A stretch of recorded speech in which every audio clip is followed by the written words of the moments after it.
gente más parchada. Yo soy Jessica. Y yo, Nico, y hoy vamos a parchar con croissant y café mientras hablamos de Ingrid Betancourt.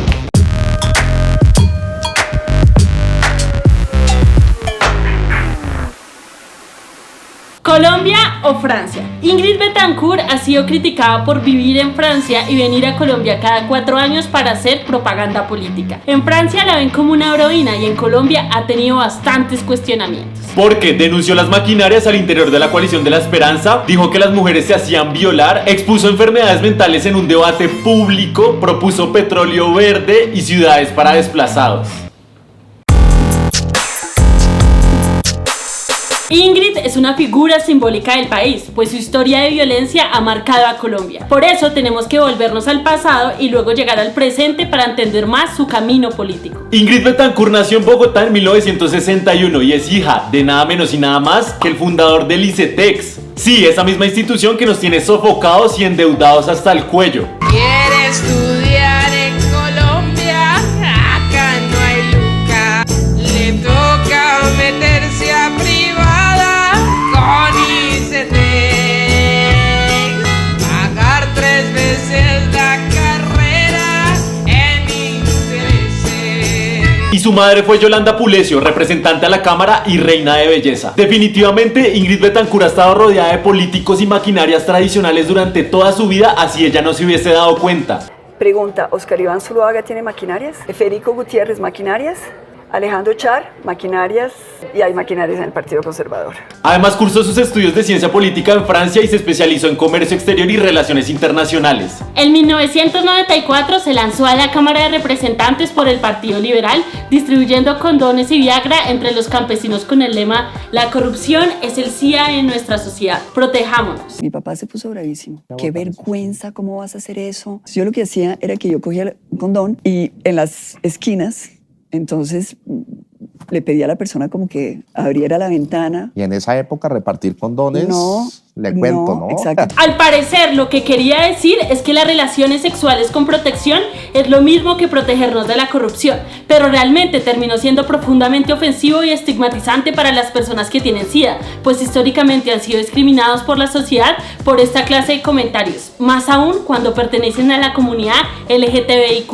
En 1996, como congresista, realizó una huelga de hambre como protesta en contra del proceso 8000, el escándalo de financiación ilegal de campañas políticas en el 94, donde se acusó a Ernesto Samper de haber recibido dineros del Cartel de Cali para financiar su campaña política. Acosado por denuncias de que su campaña electoral recibió dinero del narcotráfico, el presidente de Colombia, Ernesto Samper, busca una forma digna de dejar su cargo. Fue senadora de la República en el periodo de 1998 a 2002, de la mano con el Partido Verde Oxígeno, que ella fundó en 1998, donde obtuvieron 2 curules. Pero lamentablemente el partido se detuvo debido al secuestro que sufrió Ingrid en 2002. Fue secuestrada por las Fuerzas Armadas Revolucionarias de Colombia cuando viajaba por carretera entre Florencia, la capital del Caquetá, y San Vicente del Caguán. Vamos para el Caguán. Vamos para el Caguán a cumplir con un compromiso de estar en las buenas y en las malas con el alcalde de San Vicente del Caguán, Néstor León Ramírez, alcalde por el Partido Verde Oxígeno. Pero en el 2002 no teníamos el país que tenemos ahora, así que les vamos a contar un poco de cómo estaba esa vuelta para que tengan un poco más de contexto antes de analizar. En la administración de Patrañas. En la administración de Pastrana se planteó un proceso de paz y el despeje de 5 municipios que fueron llamados zonas de distensión. El objetivo de estos espacios era permitir un lugar seguro para negociar. Algo así como la pruebita de la buena fe del gobierno. La pruebita, él les pidió la pruebita. Sin embargo, por una serie de problemas no se logró una negociación y al contrario aumentaron los secuestros masivos y violaciones de derechos humanos en estas zonas. Pues el gobierno nacional, tratando de recuperar estos territorios, aplicó su célebre frase de plomo es lo que hay y plomo es lo que viene. No se va a negociar, plomo es lo que hay, plomo es lo que viene, bala es lo que hay, malditos terroristas, bala es lo que hay, bala es lo que hay. ¿Y saben quiénes fueron los más afectados? Pues como siempre los ciudadanos inocentes que se vieron en medio del fuego cruzado. El 23 de febrero de 2002, Ingrid fue secuestrada durante 6 años y medio. Este lamentable suceso ocurrió 3 días antes de que se rompieran las negociaciones entre Andrés Pastrana y las FARC, pues esta guerrilla había iniciado un intercambio humanitario a raíz de la administración de Samper. Ingrid es una de las 21.000 personas secuestradas por la guerrilla durante todos los años que duró el conflicto armado, pero las cámaras se han centrado en ella por su historia personal, su familia y su papel político. Ingrid fue liberada en julio de 2008 por el ejército colombiano, o eso dicen, pues la operación Jaque fue para muchos un montaje que buscaba hacer quedar bien al gobierno de turno. La ex candidata presidencial colombiana Ingrid Betancourt ya se encuentra liberada tras 6 años de secuestro en la selva en poder de las Fuerzas Armadas Revolucionarias de Colombia. Betancourt ha sido rescatada junto a 3 estadounidenses y 11 miembros del ejército y de la policía en una operación denominada Jaque, lo que ha supuesto un duro golpe para la guerrilla y un triunfo para la política de seguridad del presidente colombiano Álvaro Uribe, que cuenta con el apoyo de Estados Unidos. Tiempo después, en el 2010, Betancourt desató una polémica junto a su hijo, pues demandó al Estado colombiano reclamando una millonaria compensación por los daños causados por su secuestro, que le afectaron profundamente no solo a ella, sino a su familia. Sin embargo, ese mismo año en televisión se sintió arrepentida, pues muchos dijeron que el Estado no la había secuestrado, sino que al contrario, la había liberado de las FARC. En 2018, el hijo de Ingrid, que es colombo-estadounidense, ganó una millonaria demanda que interpuso en la Corte de Estados Unidos contra las extintas FARC por haber planeado y ejecutado el secuestro de su madre, pues él tuvo muchos daños psicológicos. Pues es candidata a la presidencia con su partido Verde Oxígeno y le dijo no a la coalición Centro Esperanza después de estar un tiempo allí, pues trabaja para resucitar su partido que supuestamente es de centro, aunque todos sabemos que es más de derecha. Su bandera o lema político es la lucha contra la corrupción y desea acabar con las maquinarias, aunque no tiene muy claro cuáles son. Oscar Iván Zuluaga tiene maquinarias, Federico Gutiérrez maquinarias, Alejandro Char, maquinarias, y hay maquinarias en el Partido Conservador. En su perfil de Twitter se presenta de esta forma: mamá y abuela, colombiana y libre, en misión para que los colombianos se liberen de la corrupción que nos tiene a todos secuestrados. Su historia de vida está expuesta en su discurso político, sin embargo se queda corta en muchos temas, pues en la mayoría de debates se ha concentrado únicamente en hablar de su historia, dejando de lado las otras formas de violencia que han sufrido las poblaciones históricamente excluidas en Colombia. Pare ya. No se puede hablar simplemente del delito del secuestro, porque esto termina siendo un delito que es un crimen de lesa humanidad, como un delito que simplemente pasa a sectores económicos privilegiados. Hay que hablar de todos los delitos que hoy ponen en riesgo la vida en este país, y el secuestro no está por encima del desplazamiento forzado, del asesinato de líderes y lideresas, de las violencias que vivimos como mujeres. Disculpen que me haya extendido, pero el país espera más de ustedes. Pero vean esta otra joya. ¿Recuerdan al coronel José Luis Esparza? ¿Pero a quién le pregunta? ¿No? Bueno, él es el líder de la operación Jaque, operativo en el que liberaron a Ingrid, como les contamos. Bueno, pues es su fórmula vicepresidencial. ¿Por qué? ¿Por qué? ¿Por qué? Esparza es oficial de la Reserva Activa del Ejército Nacional, profesional en ciencias militares y en gerencia de la seguridad y análisis sociopolítico. En los últimos años se especializó en docencia universitaria, seguridad, defensa y en diferentes inteligencias relacionadas con el tema militar. Nosotros, la verdad, no nos imaginamos tener a alguien como Esparza en el poder. Prácticamente es volver al régimen de la mano firme, pero corazón grande. Mano firme, corazón grande.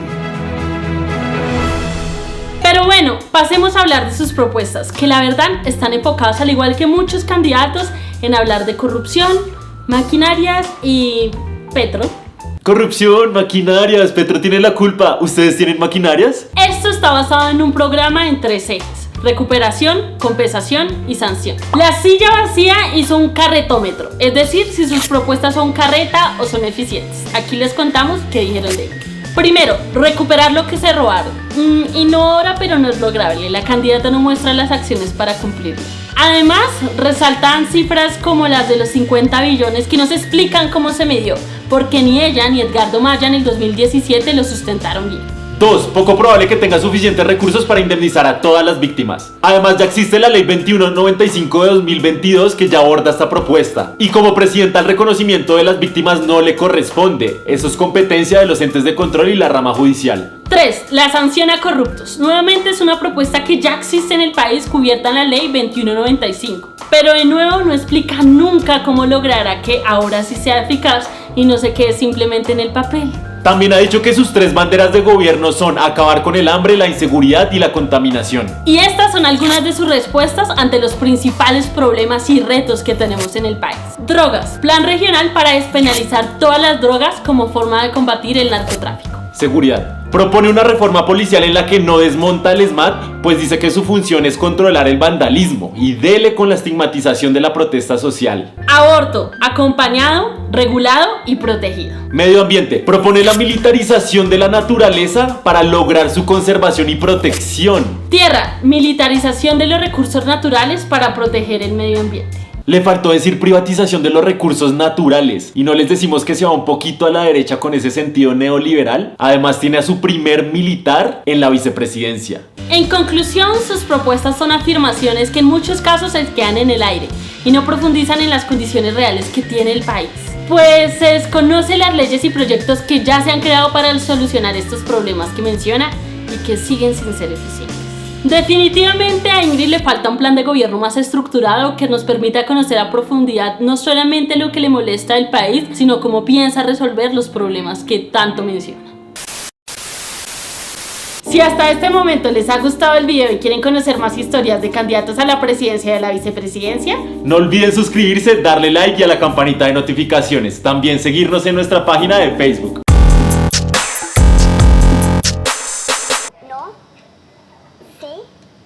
Ahora, yo necesito la ayuda aquí de ustedes, porque en realidad lo que yo, es decir, pregunta, ¿Oscar Iván Zuluaga tiene maquinarias? No, pues es el Centro Democrático del Uribismo, pero eso lo determina usted, porque no queremos incidir en esto. Federico Gutiérrez, maquinarias.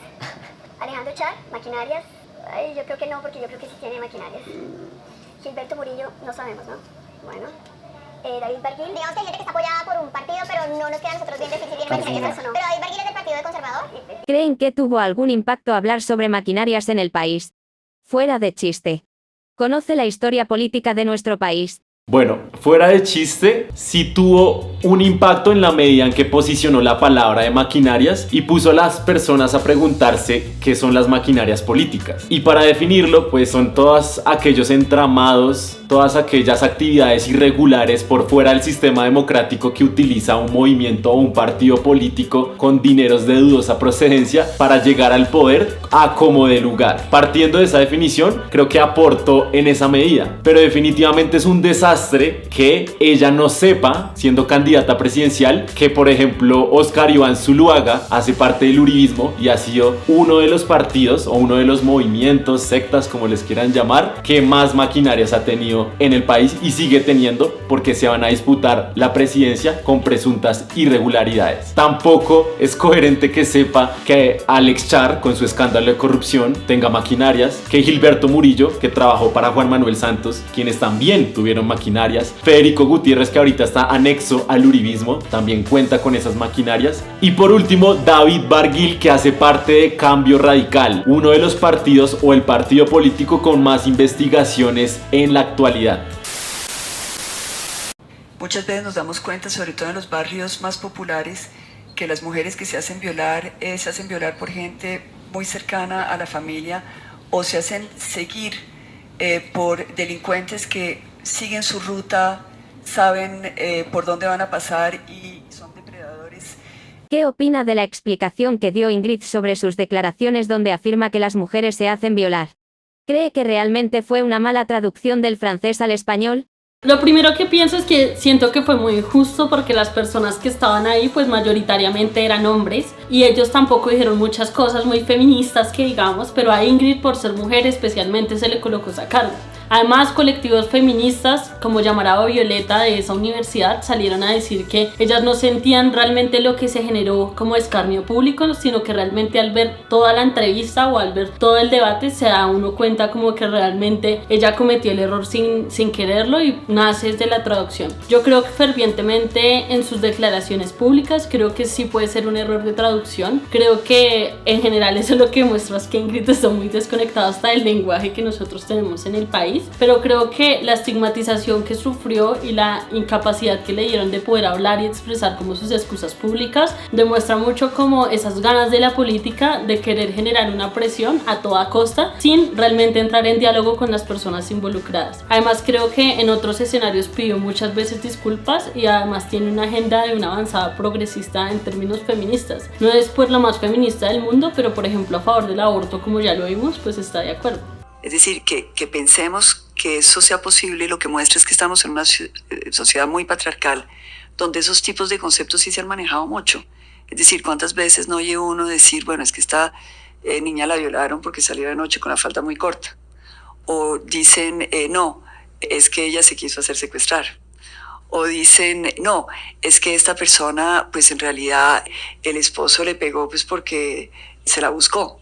Es decir, yo creo que hay un momento en que las colombianas en particular tenemos que cerrar filas y de alguna manera no jugarle el juego a, digamos, esos oportunismos interpretativos como todo el mundo sabe lo que yo quise decir, es decir, es como muy claro, pero es una manera también de revictimizar a la mujer y creo que en eso tenemos que tener cuidado.